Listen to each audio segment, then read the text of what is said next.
আদালতে বিচার প্রার্থীরা ন্যায় বিচার পাওয়ার জন্যই আসে, এটি সকল নাগরিকের সাংবিধানিক অধিকার, বলেছেন প্রধান বিচারপতি ওবায়দুল হাসান।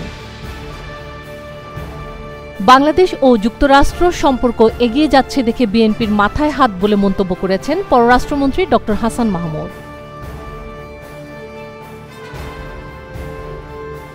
খোদাভীতি মকবুল হজের প্রথম শর্ত বলে মত প্রকাশ করেছেন মেয়র হজ কাফেলার নির্বাহী পরিচালক খোরশেদ আলম সুজন।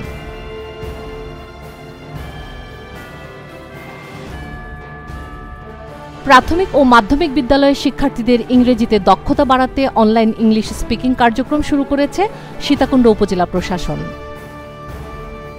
কাপ্তাই হ্রদের পানি শুকিয়ে ৬ উপজেলার সঙ্গে জেলা শহরের যাত্রীবাহী লঞ্চ যোগাযোগ সম্পূর্ণভাবে বন্ধ, দুর্ভোগে ৩ লাখ মানুষ।